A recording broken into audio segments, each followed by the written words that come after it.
गांव में भूषण अपनी बीवी फाल्गुनी और दो छोटे बेटे बेटी राधा और राजू के साथ रहा करता था। भूषण अपने खेत में सब्जियां उगाता था और उन्हें बाजार में जाकर बेचा करता था। सब्जी ले लो। सब्जी ताजा ताजा हरे भरे सब्जी। सब्जी ले लो सब्जी। अरे भाई साहब, मुझे 2 किलो भिंडी और टमाटर दे दो।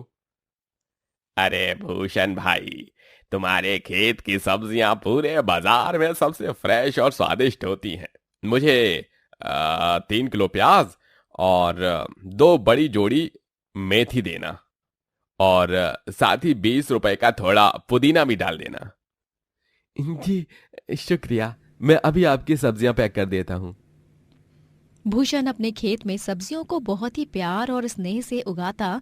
गर्मी का मौसम आ चुका था। तपती धूप में भूषण सब्जियां बेचता। उसकी बीवी उसे रोज जाते समय ठंडा ठंडा नींबू पानी बना कर देती। जल्दी करो फाल्गुनी, मुझे देरी हो रही है बाबा। ये लीजिए, वो पड़ोस वाली लतिका जी है ना, उनके यहाँ फ्रिज से बर्फ लेने गई थी। वो इतनी अमीर है, लेकिन उनमें रत्ती भर का घमंड नहीं है। उनके घर गई तभी ऐसे लगा जैसे रेगिस्तान से हिमाचल की पहाड़ियों में चली गई। क्योंकि उनके घर में तो हर तरफ एसी लगी हुई थी। काश हमारे पास भी एसी होता। दिन में सपने मत देखो। और जल्दी से ये नींबू पानी का गिलास मुझे पकड़ा दो, ताकि मैं इसे पीकर सब्जी बेचने के लिए निकलूं। एक तो पहले ही सूरज सर पर चढ़ चुका है और आज बहुत लेट भी हो गया है। भूषण ठंडा ठंडा नींबू पानी पीता है और वो सब्जी बेचने निकल पड़ता है। लेकिन जैसे ही वो घर के बाहर कदम रखता है, अचानक से जमीन में क्रैक्स होने लगते हैं और एक खतरनाक भूकंप आ जाता है जो पूरा गांव तबाह करके रख देता है। आधा गांव उस भयानक भूकंप में खत्म हो जाता है। भूषण, फाल्गुनी और राधा, राजू चारों सही सलामत बच जाते हैं। लेकिन उनका सब कुछ बर्बाद हो चुका था। अब वो सड़क पर आ चुके थे। भीषण गर्मी में वो चारों यहाँ से वहां नंगे पांव भटकते फिरते हैं। माँ पापा, मेरे पाँव बहुत जल रहे हैं। और मेरे भी माँ पापा। राधा बिटिया, तू मेरे पास आ। राजू बेटा आओ। भूषण राधा को अपनी गोदी में उठाकर चलता है और फाल्गुनी राजू को अपनी गोदी में उठाकर चलती है। दोनों मियाँ बीवी के पैरों पर मानो अंगारों जैसे चटके लगते हैं। उनके आंखों से आंसू निकलते हैं, लेकिन वो दोनों अपने बच्चों के लिए उफ तक नहीं करते। वो सभी एक नदी किनारे रुककर पानी पीते हैं और एक पेड़ की छांव में झोपड़ी बनाकर उसमें रहने लगते हैं। एक झटके में सब कुछ खत्म हो गया। मेरी खेती, मेरा घर, सब कुछ। अब हम कैसे जिएंगे इस जान लेने वाली भयंकर गर्मी में, हमारे बच्चे। जी, आप इस तरह हिम्मत हारेंगे तो कैसे चलेगा भला। हम दोनों अपने बच्चों के लिए मेहनत करेंगे, उन्हें किसी भी चीज की कमी नहीं होने देंगे। फाल्गुनी और भूषण दोनों ही एक अमीर आदमी के यहाँ नौकरों वाला काम ढूंढ लेते हैं और वहीं पर काम करने लगते हैं। उस अमीर आदमी का नाम धनराज होता है और वो अपनी बीवी सागरिका और छोटी बेटी टीना के साथ रहता था। उनके घर में हर एक कमरे में एसी लगा हुआ था। एक दिन जब राजू और राधा दोनों ही अपने माँ पापा संग काम पर आते हैं, तभी वो टीना के कमरे में बाहर चुपके से देखते हैं। टीना, ये लो बेटा, आइसक्रीम, कपकेक और कोल्ड ड्रिंक्स। आराम से बैठकर पियो और अपना फेवरेट कार्टून देखो। इसके बाद स्टडी करना है आपको, ओके बेटा? हाँ मम्मा, मैं एक बार में समझ जाती हूँ। आप बार बार मत बोला करो। मुझे एक ही चीज, मैं कोई दूध पीती बच्ची नहीं हूँ। ठीक है बाबा, जरा कुछ बोलो नहीं कि बस हिटलर बन जाती है। अच्छा, मैं एसी ऑन करके जा रही हूँ। जब ज्यादा ठंडा लगे तब एसी ऑफ कर देना, ओके? ओके। सागरिका टीना के कमरे के एसी ऑन करके चली जाती है और उस कमरे से ठंडी ठंडी हवा बाहर भी आ रही थी, जिसका आनंद राधा और राजू चुपके से उठा रहे थे। वाह यार राजू, है ये टीना कितनी भाग्यवान है ना, इसके कमरे में तो एसी है। हाँ हाँ राधा, काश हम भी एसी में ही रह पाते।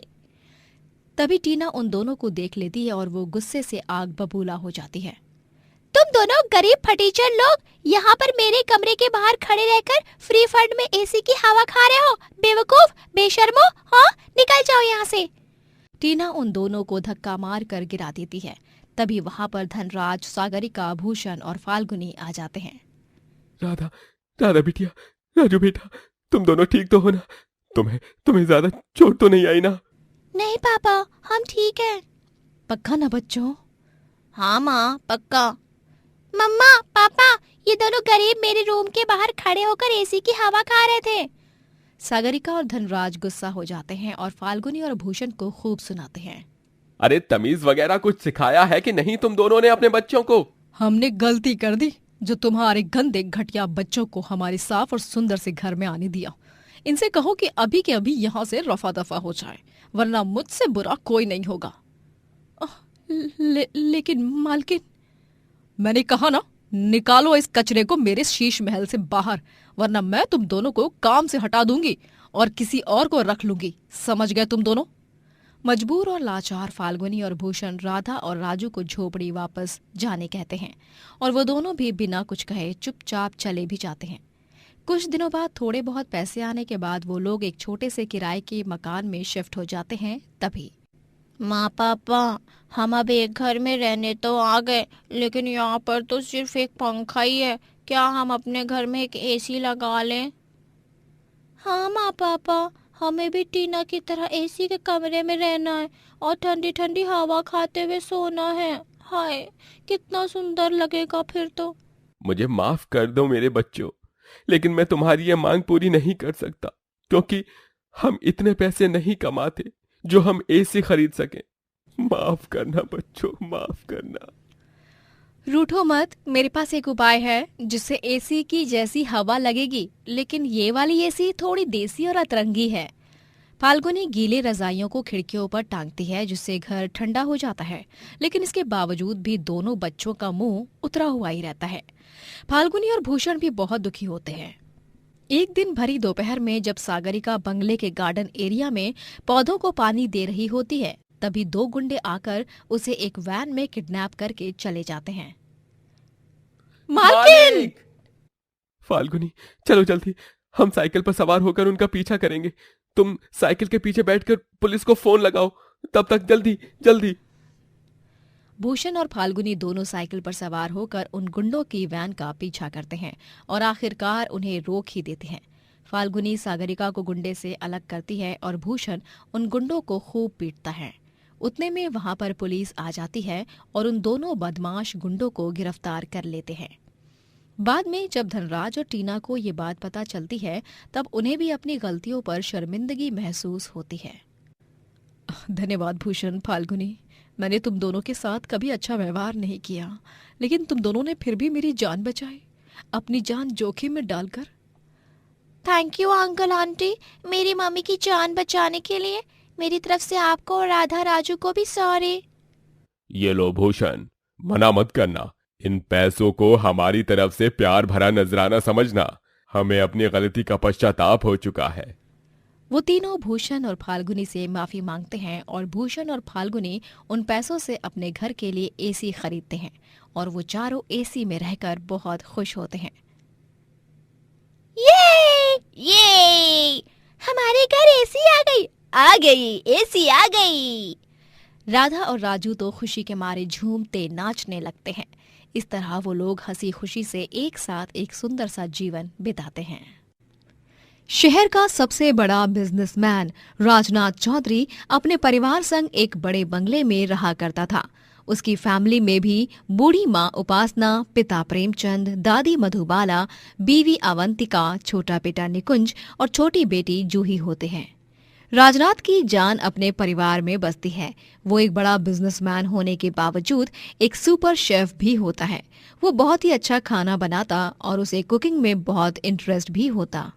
ओवन की घंटी बज चुके हैं, इसका मतलब केक अच्छी तरह बेक हो चुकी है। राजनाथ बेकिंग ग्लव्स पहनता है और ओवन में से केक बाहर निकालता है और उसे पाइपिंग बैग और डेकोरेटिव आइटम से सजाता है। वो डाइनिंग रूम में सारा खाना परोसता है और अपनी दादी मधुबाला की आंखों पर पट्टी बांधकर उसे डाइनिंग रूम में ले आता है। अरे चीकू, तू मुझे कहाँ ले जा रहा है? जल्दी से मेरी आंखों की पट्टी उतार दे। And the surprise is here. Dan tan. Madhubala पूरे डाइनिंग रूम की सजावट देख बहुत खुश हो जाती है।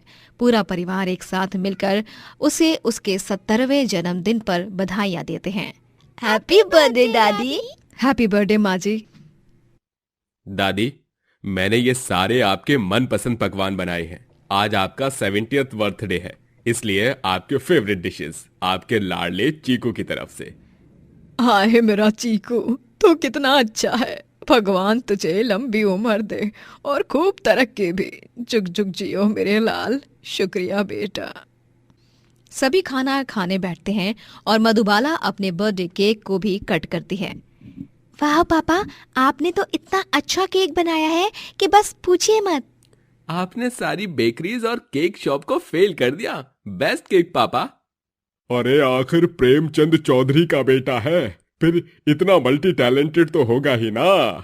बट आई मस्ट से राज, खाना भी बहुत ही स्वादिष्ट बना है। मैं तो कभी कभी सोच में पड़ जाती हूँ कि तुम इतना अच्छा खाना बना कैसे लेते हो।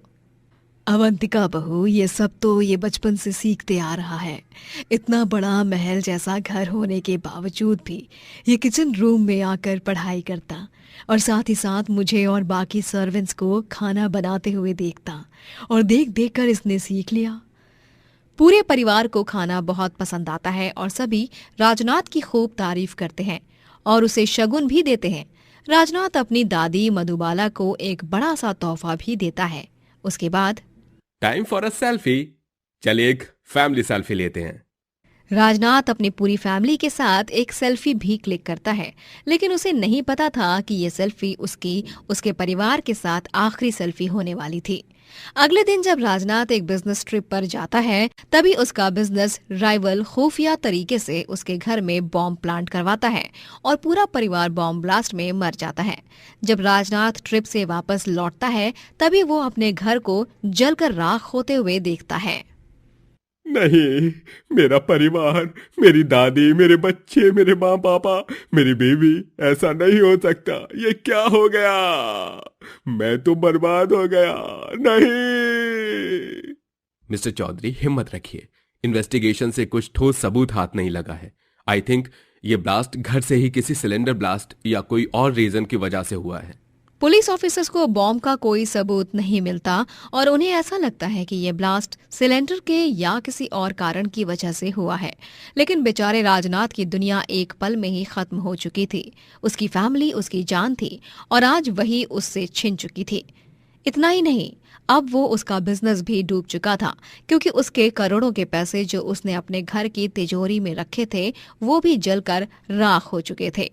राजनाथ अब सड़क पर ही रहने लगता है। इतना ही नहीं, वो घास और फूस से एक छोटी सी झोपड़ी तैयार करता है और उसी में रहने लगता है। अब मुझे चीकू कहकर कौन पुकारेगा दादी? अब मुझे पापा कौन कहेगा? अवंतिका, मेरा प्यार, पापा, माँ, आप दोनों तो मेरी जान थे। एक पल में मर गया मैं भी। आप सबकी बहुत याद आ रही है, बहुत याद आ रही है। राजनाथ बुरी तरह सदमे में जा चुका था, लेकिन समय के साथ वो थोड़ा थोड़ा ठीक होने लगता है। अपना जीवन यापन करने के लिए वो गांव में नौकरी ढूंढने लगता है। अखबारों में ये न्यूज़ छपने लगती है कि कैसे इतना बड़ा बिजनेसमैन इतना गरीब बन चुका है। अरे ये देखो कौन मेरे पास नौकरी मांगने आया है? इतना बड़ा बिजनेसमैन राजनाथ चौधरी। लेकिन अफसोस, अब ये अमीर नहीं रहा। इसकी हालत तो बद से बदतर हो चुकी है। अब तो ये हमसे भी ज्यादा गरीब हो चुका है बेचारा। राजनाथ जहां कहीं भी जाता सभी उसे ताने कसते और उसे बुरा भला बोलते हैं। उसे बहुत बुरा लगता है, लेकिन वो इस हालत में था कि वो किसी को कुछ भी नहीं बोल पाता। राजनाथ पूरे एक हफ्ते तक गांव में जगह जगह पर जाकर नौकरी ढूंढता है, लेकिन लोग इतने बुरे होते हैं कि वो उसे जानबूझकर नौकरी नहीं देते। हर तरफ से ठोकर खाने से राजनाथ बहुत टूट जाता है और वो एक ब्रिज पर अपनी जान देने जाता है। अरे मुझे नहीं जीना। मैं यहाँ इस दुनिया में अकेले नहीं रह सकता। मुझे भी मेरे परिवार के पास जाना है। राजनाथ अपनी जान देने जा ही रहा होता है कि तभी उसे एक बूढ़ा आदमी रोक लेता है। वो और कोई नहीं, उसके पड़ोसी देवेंद्र चाचा होते हैं। अरे राजू, राजू, ऐसा मत कर बेटा। उतर जा नीचे। अगर तू ऐसा कदम उठाएगा तो तेरे परिवार वालों की आत्मा को शांति नहीं मिलेगी। तू ऐसा मत कर बेटा, जिंदगी भगवान का तोहफा है। तेरी पूरी फैमिली तुझे जीवन में सफल होते हुए देखना चाहती है। तुझे तेरे परिवार का वास्ता, तू अपनी जान नहीं देगा बेटा। राजनाथ भावुक हो जाता है और देवेंद्र चाचा के गले लगकर फूट फूट कर रोता है। देवेंद्र चाचा उसे अपने घर पर आसरा देते हैं और अब राजनाथ अपना एक ढाबा खोलने का तय करता है। एक ढाबा? जी हाँ देवेंद्र चाचा, एक ढाबा। मैं अपनी फैमिली की याद में एक ढाबा खोलूंगा जिसका नाम चौधरी फैमिली ढाबा होगा, और वहां पर सभी फैमिलीज को मैं प्यार से खाना खिलाऊंगा और उन सभी के साथ अच्छा वक्त गुजारूंगा। बहुत अच्छा सुझाव है बेटा। भगवान तुझे हमेशा खुश रखे बच्चे। राजनाथ ढाबा खोलता है और उसका नाम चौधरी फैमिली ढाबा होता है, जहां पर फैमिलीज खाना खाने आती हैं और राजनाथ सभी फैमिली मेंबर्स के गले में वरमाला पहनाता है और उनकी आरती उतारकर उनका अपने ढाबे में स्वागत करता है। अरे सच में इस फैमिली ढाबे की बात ही कुछ और है। राजनाथ भाई साहब, अब भले ही आपने अपनी फैमिली खोई है, लेकिन इस ढाबे के जरिए आप हर रोज कई सारी फैमिलीज का हिस्सा बन जाओगे और सभी को अपने हाथ के बने स्वादिष्ट खाने से खुश करोगे भाई। धन्यवाद। आपकी कही गई हर एक बात मेरे लिए खूब मायने रखती है। आप भी मेरे ग्राहक नहीं, मेरी फैमिली ही हो। राजनाथ ढाबे में अपनी फैमिली का फोटो फ्रेम लगाकर रखता है और वो रोजाना उन सबको याद करते हुए खाना बनाता है। धीरे धीरे पूरे गांव में राजनाथ का फैमिली ढाबा फेमस हो जाता है और वो ढेर सारे पैसे कमाने लगता है। और कुछ ही महीनों बाद वो एक बड़ा रेस्टोरेंट भी खोलता है, लेकिन हमेशा अपनी फैमिली को अपनी यादों में कायम रखता है। मैं आप सबको बहुत याद करता हूँ। आप लोगों के बिना इस दुनिया में जीना नहीं है। हर एक दिन, हर एक मिनट, हर एक सेकंड मेरे लिए मुश्किल से भी कई गुना ज्यादा मुश्किल है, लेकिन मैं हिम्मत नहीं हारूंगा। मैं जानता हूं दादी, जूही, निकुंज, माँ, पापा, अवंतिका, आप सब मेरे साथ ही हो हमेशा। I love you my family, miss you so much. Rajnath फिर से जीवन में भरपूर तरक्की करता है और इंडिया के सबसे ज्यादा रेस्टोरेंट चेन ओपन करने वाला पहला आदमी बन जाता है। दोस्तों, अगर आपको ये कहानी पसंद आई तो लाइक करें, शेयर करें और कमेंट करके बताएं कि कहानी में आपको सबसे अच्छा क्या लगा।